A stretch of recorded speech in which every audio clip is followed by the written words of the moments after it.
Every day is a new beginning, a chance to erase unhappy endings. When I wake, I can make 1,000 dreams come true. I can use my faith in God in everything I do, 'cause every day is new. Infinite paths to choose. The choices I make and the chances I take are based in truth. And every day is new.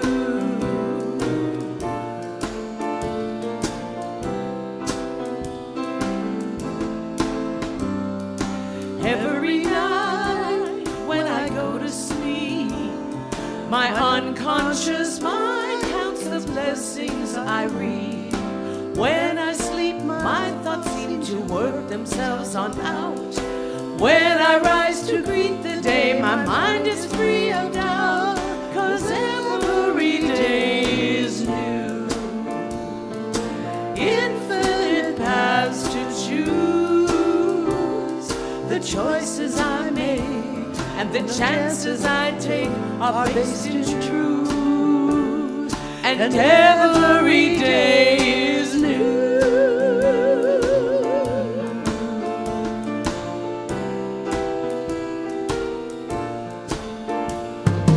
I don't get caught up in trying to make life make sense.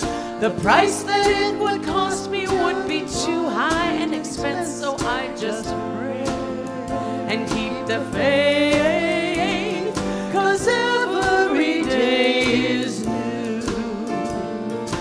Infinite paths to choose. The choices I make and the chances I take are based in truth. And every day is new. Yes, it's true. Every day is new.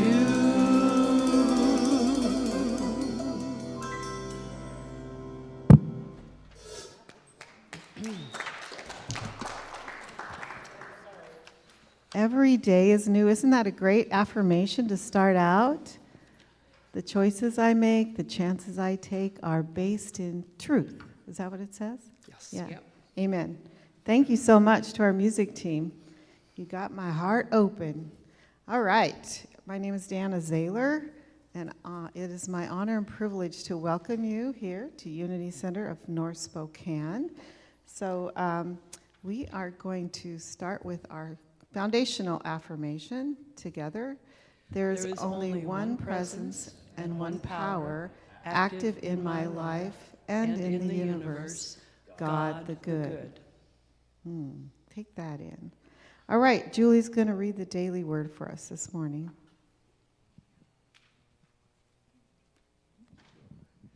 All right, today's daily word is cherish. I cherish opportunities to share the love of God. It isn't the price of something that determines its value. It is how much it is cherished. It is not how something looks or what it costs that makes it beautiful. It is the love and wonder I feel that helps me cherish it. Just like the gifts I give, I imbue my relationships with love. I cherish those for whom I care deeply, and I want them to feel cherished by me. I hold the intention for love and connection that is at the heart of my every exchange. Just as I feel cherished as a divine being, I share the love of God through my kind and considerate acts. At the heart of every kindness I extend is the prayer that those I serve will feel cherished, not only by me, but by God. So deeply do we care for you that we are determined to share with you not only the gospel of God, but also our own selves, because you have become very dear to us. 1 Thessalonians 2:8. Wow, that's beautiful. And I can't think of another word that reminds me more of you, Julie. You make people feel cherished just being around you. Yeah, it's a great one that you were reading that today is perfect. Synchronicity. All right, I'm going to invite you all to greet your neighbors. Handshake, a hug, a fist bump, a high five.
She'll get it right.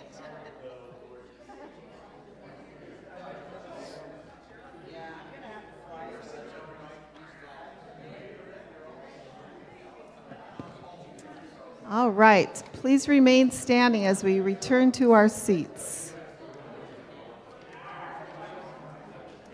No, I'm not. How are you? So let's get ready to sing. Okay.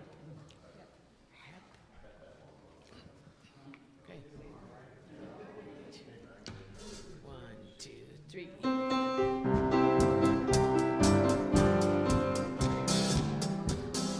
Up, up, up to a higher place. Up, up, up, far beyond this time and space. Up, up, up to a higher place. I feel my soul arising to a higher place. Up, up, up to a higher place. Up, up, up, far beyond this time and space. Up, up, up to a higher place. I feel my soul arising to a higher place. Higher place, higher place. I feel my soul arising to a higher place. No more forward, no more backward, no more spinning around and around. My life is moving ever upward. My feet are leaving the ground. Up, up, up to a higher place. Up, up, up, far beyond this time and space. Up, up, up to a higher place. I feel my soul arising to a higher place.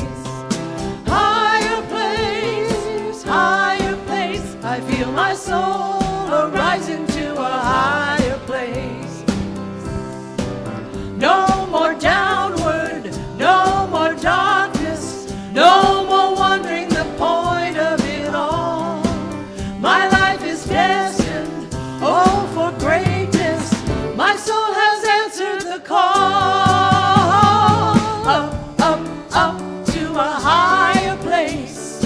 Up, up, up, far beyond this time and space. Up, up, up to a higher place. I feel my soul arising to a higher place. Higher place, higher place. I feel my soul arising to a higher place. Higher place, higher place. I feel my soul arising to a higher place. I feel my soul arising to a higher place.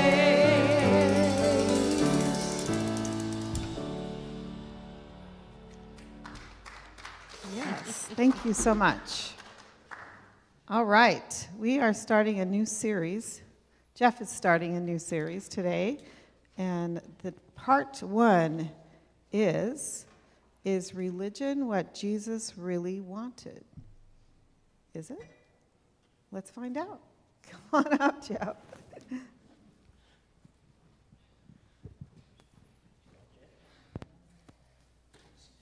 It's posted on Facebook my talk title, and I've already had some of my old evangelical friends challenge me on do I really know what Jesus would think? So, anyways. Yeah, do they? Exactly. All right, well, let's take the time for meditation. And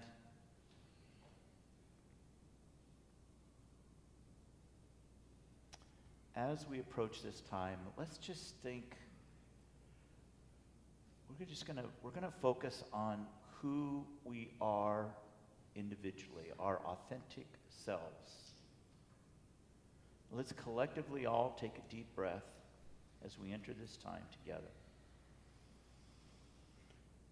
And exhale. Again, deep breath. And exhale.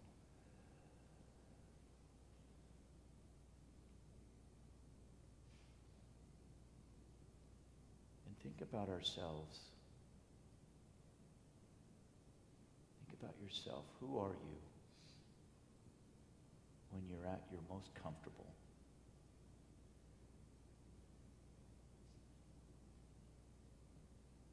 Maybe it's at home, sitting in a favorite chair.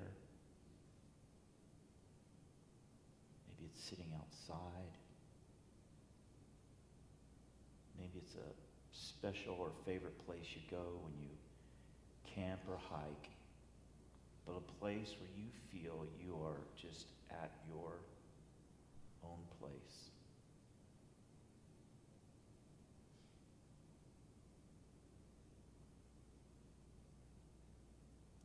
There's no calls or inquiries to you to be something else or to be somewhere else, but you're there in that space.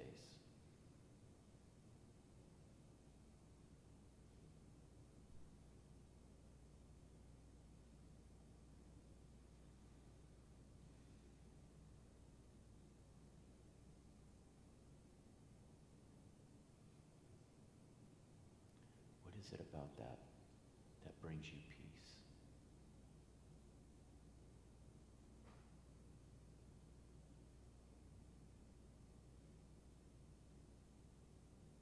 What is it about that brings you joy?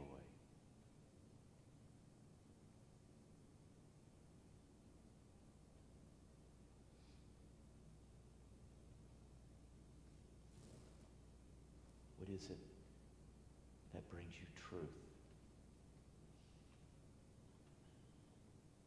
And the truth of knowing who you are, acceptance of who you are.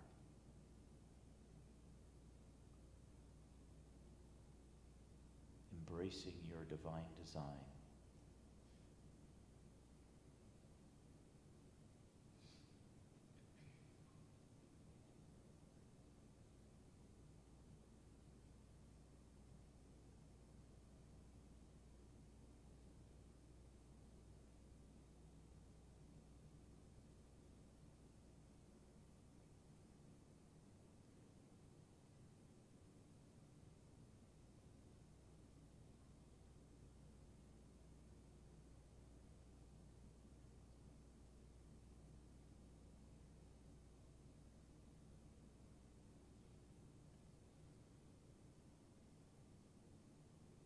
It's in those times when we don't add anything to our lives, feel the pressure to be or do anything different.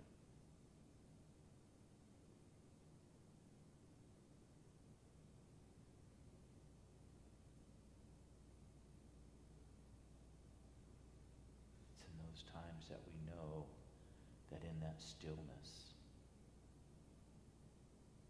we know God.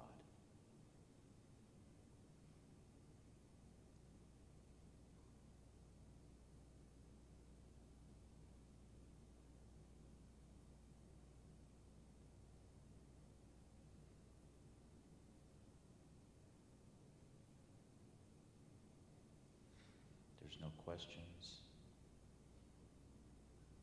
There's no statements. There's no commands. No judgments.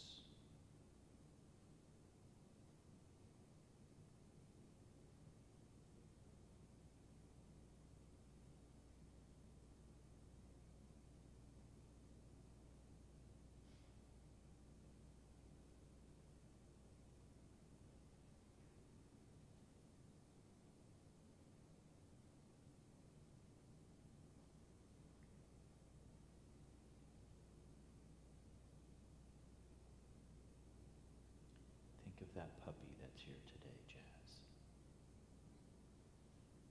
Sitting at the Master's feet.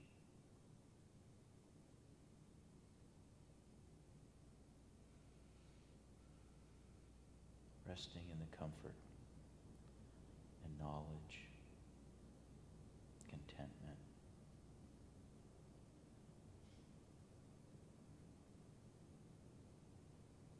trust.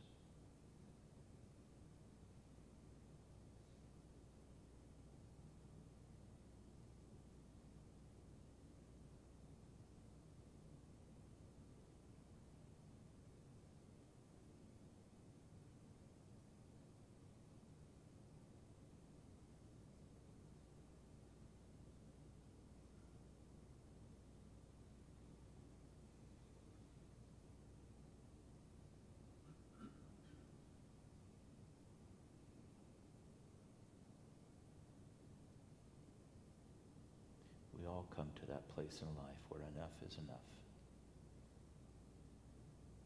We don't need more, we just need less.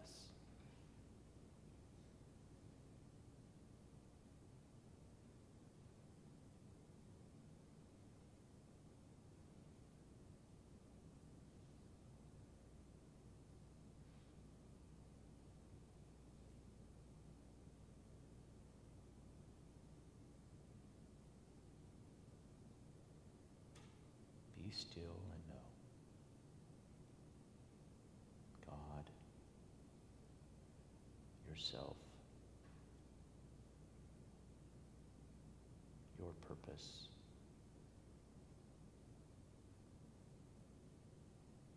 your giftedness,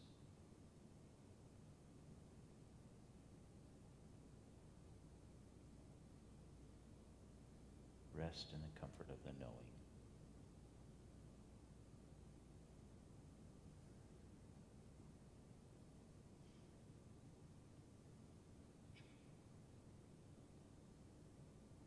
God, thank you for this opportunity that we have to gather together, to congregate together, to be in the presence of one another.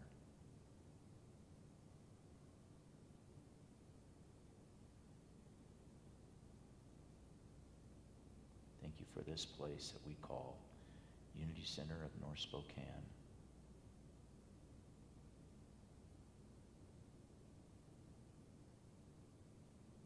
Let us be light as you are the light.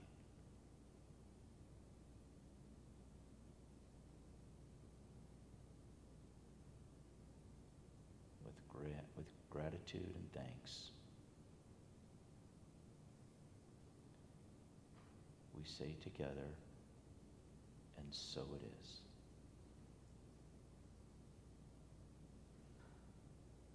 Let's all take a deep breath in unison and clear.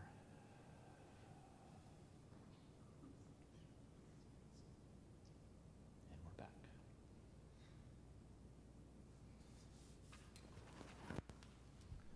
Well, thank you, everyone. Put my binder down here.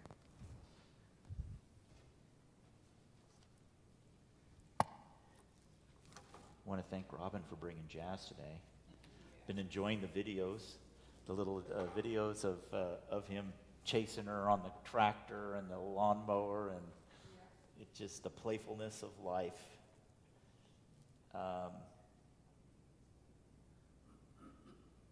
It reminds me that when we're in those early stages of life or existence, we don't have a whole lot of knowledge. Not a lot of things have been imparted on us. And so we're fresh and we're excited and everything, we're curious about everything. How does this taste? Where does this go? And this series that I've been wanting to do for a while was inspired by a series that I heard about 5 years ago from Andy Stanley, who talked about the church. And Andy is the son of Andy Stanley is the son of Charles Stanley.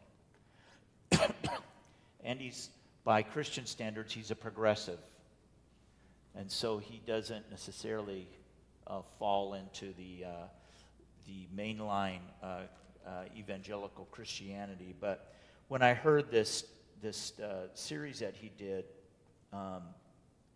it came at a time when I was really trying to unpack and deconstruct what it meant for me to be a Christian.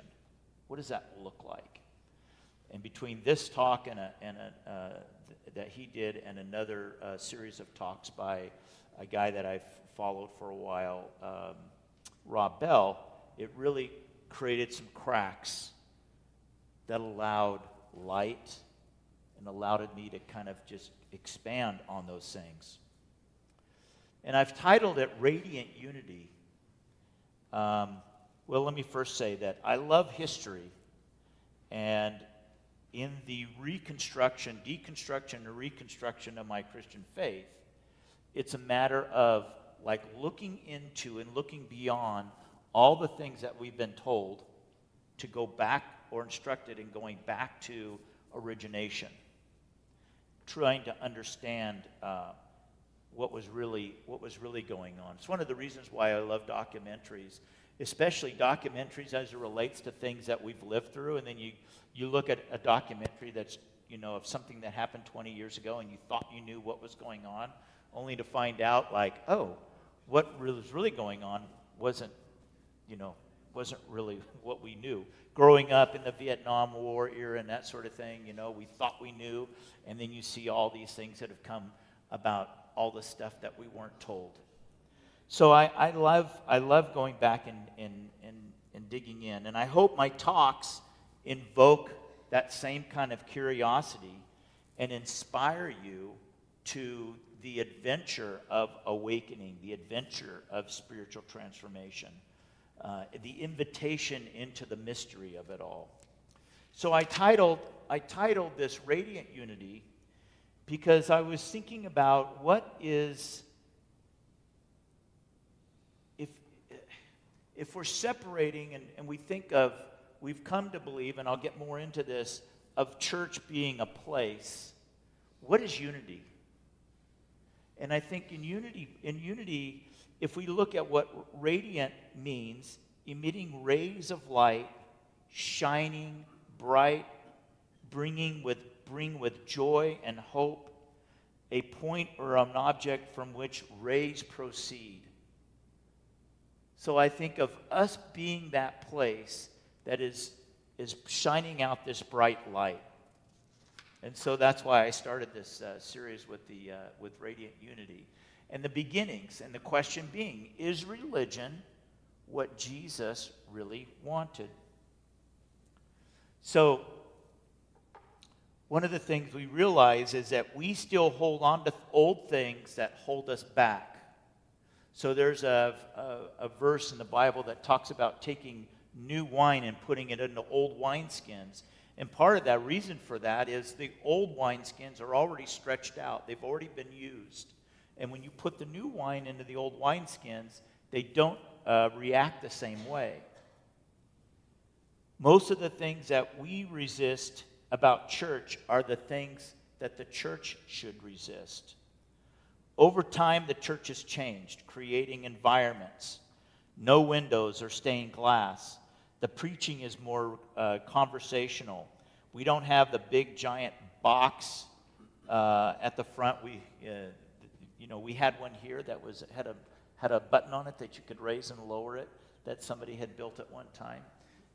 We've gone down to something skinny and less intrusive. We've done away with pews. I don't know that Unity ever used robes, but I think some of the Unity choirs use robes. The venues have become more like concerts and pop and rock bands. The church that I served in before I moved up to Washington, I was the facilities director of a very large evangelical church. It was an old church, and there was a new young pastor that came in with his group, and the old church, they loved this place, they built it, and then comes this new pastor with a lot of money and a lot of backing and a lot of young people, and they painted the entire church black. They blocked off all the windows, built a bigger stage, put in smoke machines, and they had, all the lights and lasers and all that sort of thing. And it was a concert venue, is really what it was. And one of the battles that I was constantly fighting with them and the congregation, because people would come to me to complain, because I'm the one that's making sure that the air conditioners are working and all that sort of thing, was the music was too loud. And so when we would have our staff meetings, I would report, like I had several people, and I'd have people come in, they'd be there for 5 or 10 minutes, and they leave saying the music was too loud. It was like 96 decibels. It's pretty loud. But instead of turning the music down, the minister said, well, we'll just offer them earplugs because we're not changing the environment. Because you want to feel. And in my mind, I'm thinking, so what you're wanting to do is you're wanting to create the environment artificially with sound and all of that, rather than really reach people internally in their hearts.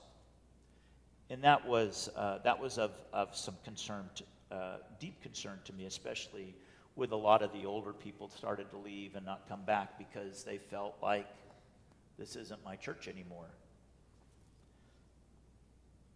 So anyways, but the things that the church is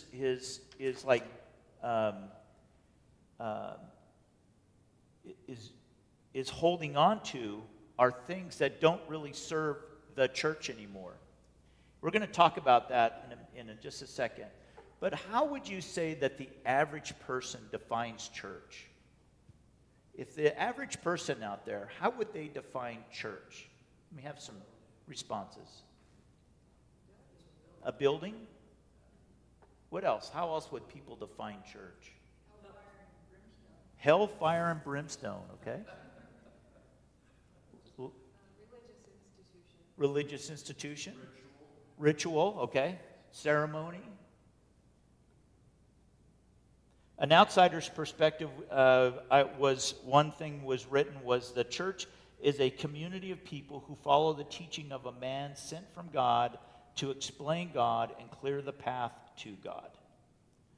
The definition of church really depends on our experiences with it, right? Because if we grew up in a Catholic church, or we grew up in say a Lutheran church or Presbyterian churches, all of our experiences are all different based upon that particular church that we went to. Now, to understand the context of the series that I'm going to do here, I want to introduce you to what is being called as the temple model. The temple model consists of sacred places where people go, sacred texts, in which is instruction, sacred men to interpret those texts, and then sincere followers. Those are the four things that make up the temple model. The temple model represents all ancient religion. It pretty much represents many of the religions that are part of the world. The temple model goes all the way back to Egypt, Syria, the Babylonians, the Persians, the Greeks, and the Romans. In the temple model, you always have a sacred place, and somewhere in that sacred place are sacred texts, or an oracle, or inscriptions. And those sacred texts are controlled by, or interpreted by, or read by sacred men. And it's always men. They say they say how you're supposed to live. And if you don't live your life that way, God will judge you and God will punish you. And in some cases, God will send you to hell. In many mud hut regions of the world, you had someone who was a religious man, a witch doctor, a medicine man, a shaman, that people would go to for direction. I think it's interesting that no matter what culture has ever been discovered, and so far every culture that I've ever seen discovered, my knowledge, I guess, is every one of them have some form of belief system in something bigger than themselves, higher than them. Now, it might be multiple gods, it might be an object, it could be the sun, it could be any number of things. But there's always this innate thing inside of them, inside of us, that says there's something bigger than us, something more than us. On the other side of the spectrum, we have currently in Syria and Iraq and some of the other Middle Eastern countries, we have sacred places with sacred text and some sacred men interpreting the sacred text, asking sincere people to do things that we think are horrendous, that we think are not in alignment with God, but in their mind, they are being very consistent. So what we're going to discover is that as much of the temple model thinking is alive and well in the local church, and anyone can stand up and say that if you're not following the temple model, if you're not following the rules, then something bad is going to happen to you. So the arrival of Jesus signals the end of the temple model and the beginning of something brand new. Even the temple model itself trickled into the New Testament and into the gathering that we call the followers of Jesus. The arrival of Jesus signaled the end of the temple model, the beginning of something brand new, not just for Jews, not just for ancient Jews, but the arrival of Jesus signals the end of the temple model for everybody in the entire world. So he called them to share the good news, not just with the Jews, but with the Gentiles, the whole world. Now, how do we know this? Well, first of all, Jesus, the Great Commission, is in Matthew, and this is after his death and his resurrection,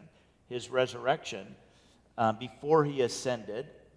The metaphysical meaning of the Great Commission was that the go is not only an outward, but an inward, a call to express the Christ consciousness within. When he says, go to all nations, the all nations represent all aspects of our consciousness, bring every thought into alignment with divine truth. When he says, go out and baptize them in the name of the Father, the Son, and the Holy Spirit, the baptism symbolizes a spiritual immersion into new awareness, and teaching means living from truth principles. And then the promise, I am with you always, affirms the indwelling presence that guides us in the fulfillment of that divine purpose. So when Jesus said this, what he was also saying was there would be no more sacred place. You would not have to go someplace to hear the teachings of Christ. And what he was also saying was that each one of you are sacred.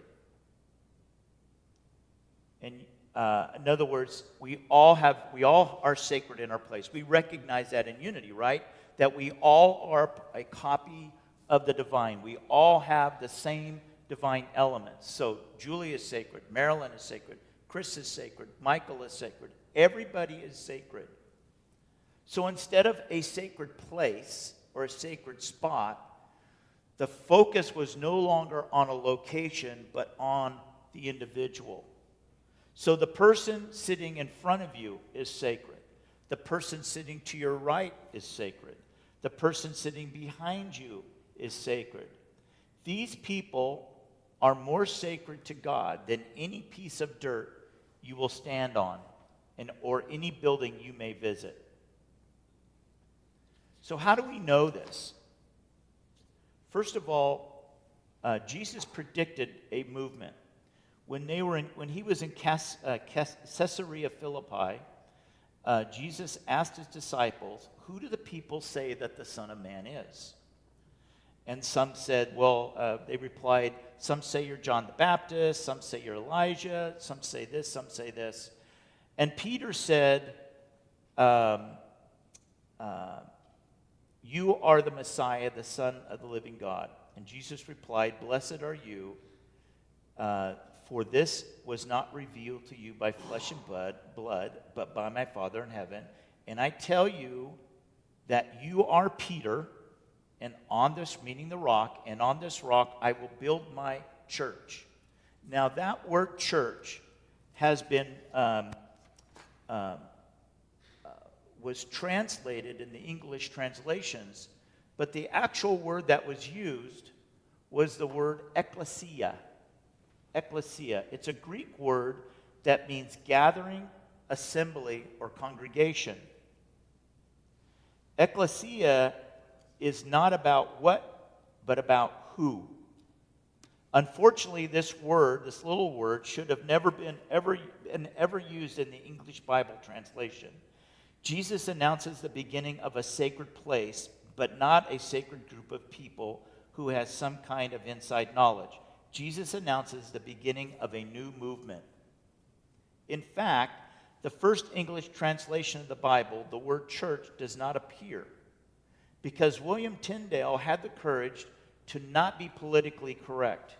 He had the courage to translate the word that it really was what it really meant, that it was a congregation.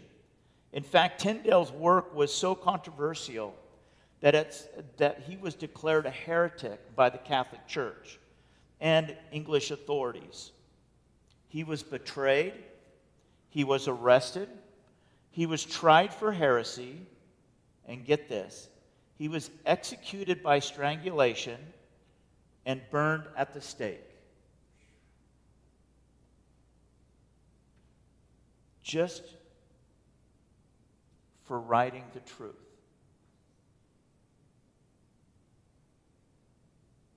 His last words reportedly were, "Lord, open the King of England's eyes."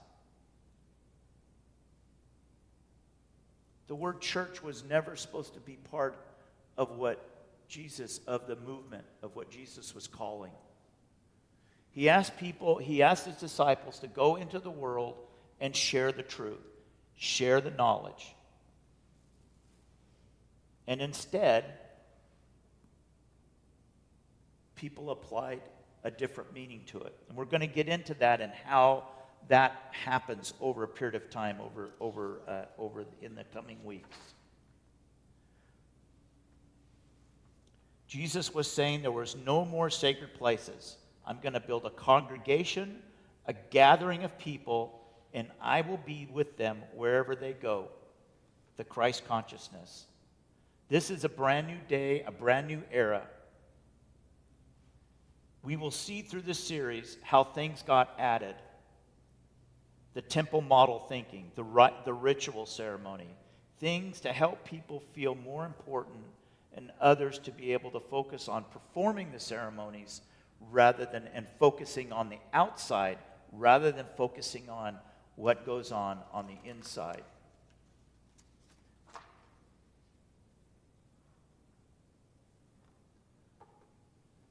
So how else do we know? First of all, Jesus said Jesus instituted a new covenant, which is the arrangement with God. Before the new covenant, you needed a high priest to go to God on your behalf. However, Jesus established a new approach to God, regardless of religion, temple, deity, or name. God has opened the way for all mankind. If you recall in the story of Jesus' crucifixion and death, that at the point of his death, the story goes that the great curtain in the temple, which separated man from God, the presence of God, that curtain was ripped in half. In the Old Testament times, in order to go and for you to have word or have a presence with God, you would a priest would be given that instruction or given that direction, and he would go into the Holy of Holies. It was called the Holy of Holies. It was separated by a curtain, and nobody could look beyond the curtain. In fact, the priest would go in with a rope tied around him, because if they saw the face of God, the story goes that they would fall dead.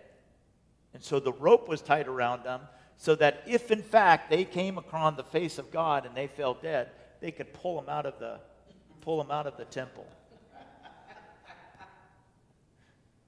Makes me think of those horror stories, you know, where you get person's going with a flashlight and they're not knowing where they're going and they're like fearful. It's a pretty scary place, right? But when Christ died, the curtain was torn. And the importance of that is it's recognizing that you no longer need a sacred place or a sacred man to go and have communication with God.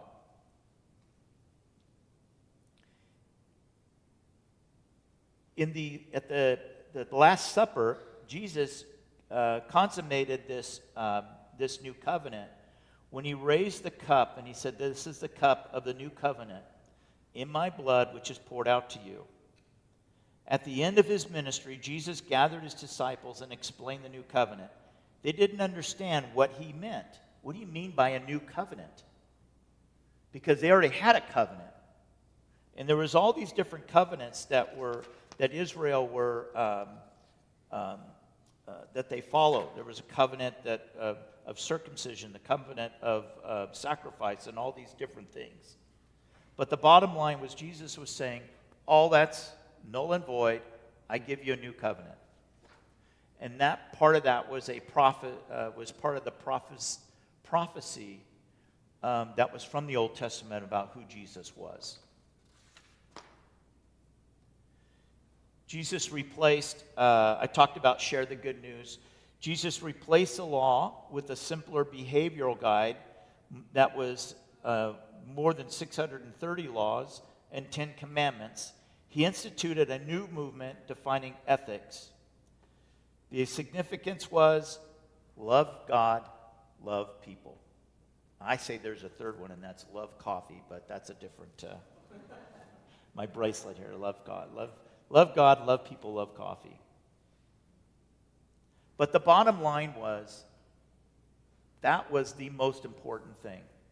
Love God and love people. And he demonstrated this when he washed their feet. The hands that healed people, the hands that picked up mud and put them in a person's eye, in the man's eyes, the hands that embraced Lazarus. Think you're all this and that. When you're out spreading the good news and people are coming to you and they're telling you how wonderful you are and how great you are and what a great message you are, just remember you're never too great to wash someone's feet. And what I do for you, you are to do for one another. That was not something they would want to do for another. But his command was, I give you a new command. Love one another as I have loved you. And in that, they understood the meaning. The last thing was leadership refined. In those moments when you think you're a big shot. In this moment when Jesus washed their feet, he turned the whole leadership paradigm on its head. He now is saying that instead of being a leader and having people do things for you, you should exemplify leadership in that you should be doing for others. It was his way of saying that you start thinking that when you start thinking that you're one of those sacred people, you just need to get the towel out and wash somebody's feet. That is what he was saying the movement needs to look like. It's a movement of where we are serving other people. It's not a movement of coming to a place, having sacred ceremony and rituals and doing this and that. And I think this comes at a time for us in this story of who we are. It's one of the reasons why when people talk about, oh, what are you what church are you a minister at? It's like, it's not a church. Because I'm resistant to the whole idea of church, because unity is a movement. Just as Jesus created a movement, unity is a movement. We have things that we do on a regular basis but there's nothing that says you have to do this, this, and this in order to be here. So I want to leave you with one last question. This has been a question I've asked, and this is part of my closing here. And I've always found it interesting, and I would love to get into have this. It might even be a Sunday, Sacred Sunday. Also, I'm going to put a plug in for our Sacred Sundays, in that we're transitioning those because most of the people that are coming are wanting to just talk about things that are going on. So we've moved it from 4 o'clock to 2 o'clock so that we can, after the service, we can have lunch, break bread. If we want to play a game or whatever, we will do that. But at 2 o'clock, from 2 to 4, we will actually give us an opportunity to have conversation about something that's going on. So maybe there is a spiritual revelation you've had throughout the week that you want to talk about. This is an opportunity to do that. And so we can have a good conversation about that. So that's when we do our Sacred Sundays, sacred conversation. But here's a question I have for you, something that's always been of curiosity to me, is when Jesus rose from the dead, why did Jesus reveal himself first to a woman?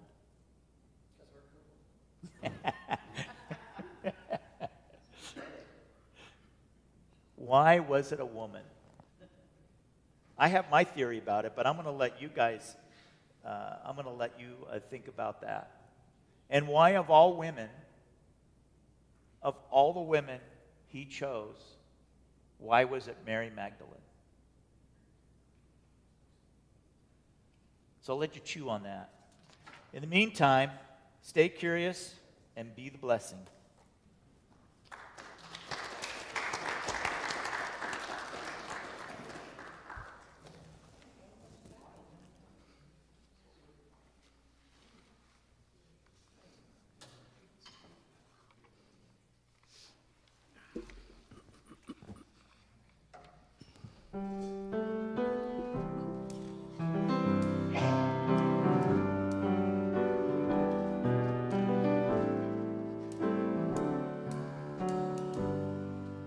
Reach out and touch somebody's hand.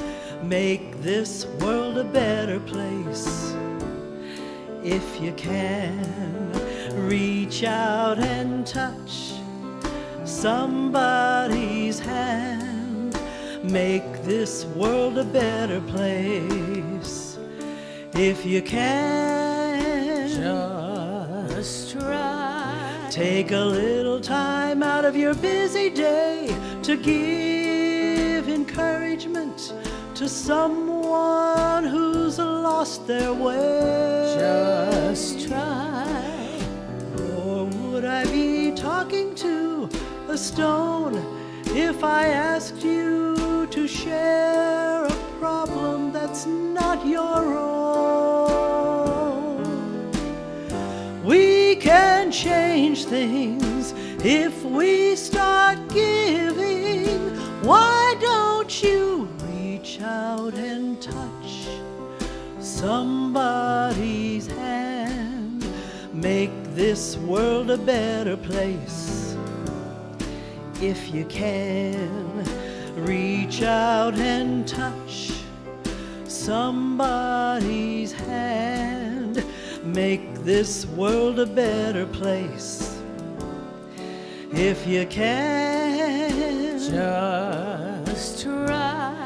If you see an old friend on the street and he's down, Remember, his shoes could fit your feet. Just try. Try a little kindness and you'll see it's something that comes very naturally. Oh, we can change things if we start giving. Why don't you reach out and touch somebody's hand? Make this world a better place if you can. Reach out and touch somebody's hand.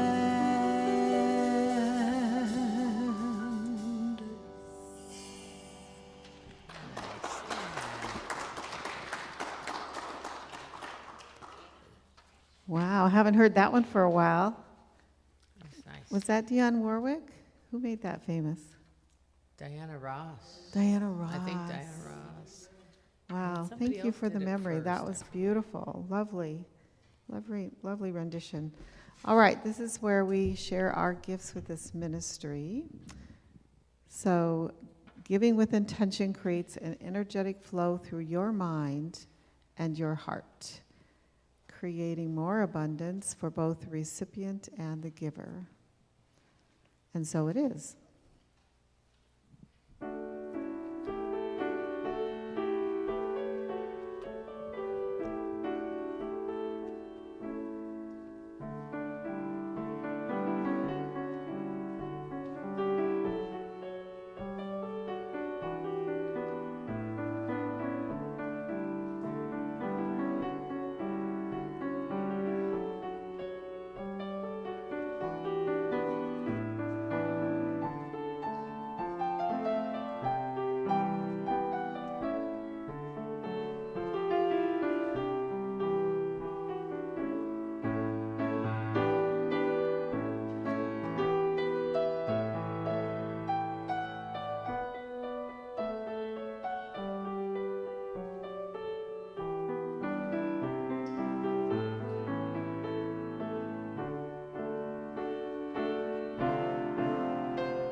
Thank you, Sandra. Peaceful. All right, I invite you to share the love offering blessing together. Divine love in, through, and as me blesses and multiplies all that I am, all that I have, all that I give, and all that I receive.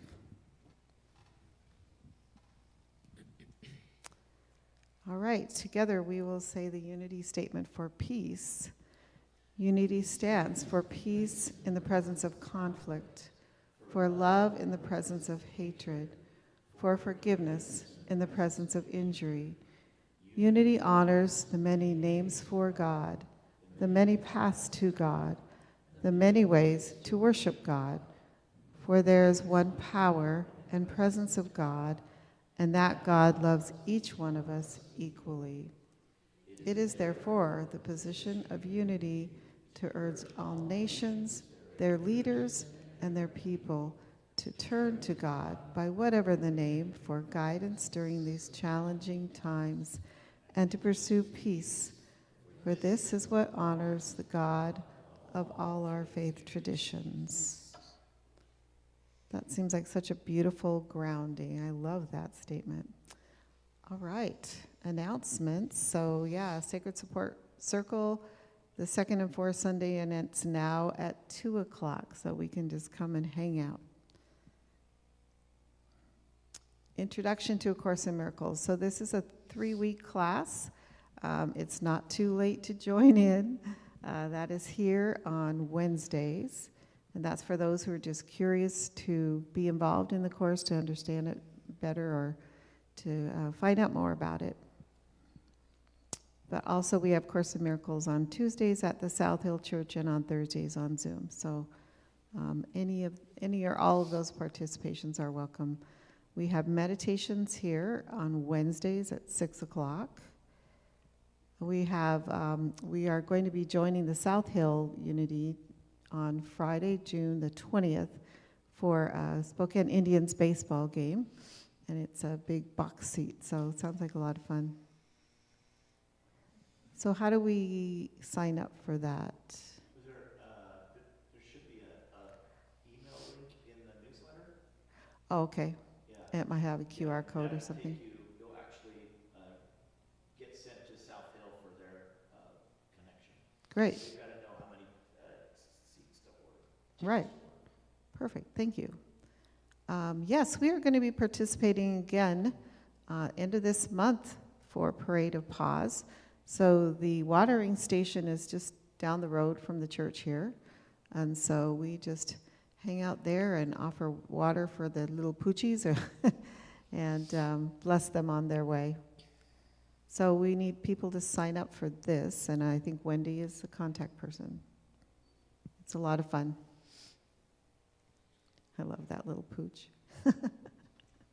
All right, we also are requesting people signing up for Pride, too, which is the beginning of June, second week in June. All right, sing the peace song, gather in a circle. And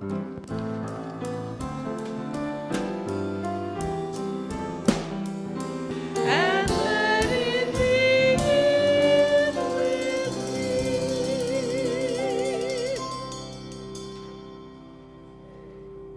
All right, and our prayer protection. God surrounds us. I am the light of God.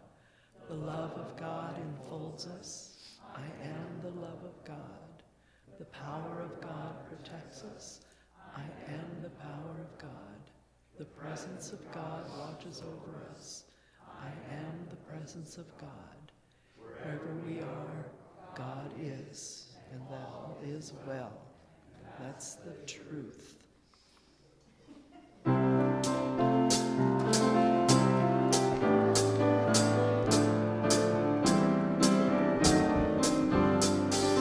Peace for all seasons, love every moment, light shines wherever we are. Faith in the darkness, hope in the silence, joy, joy in our hearts.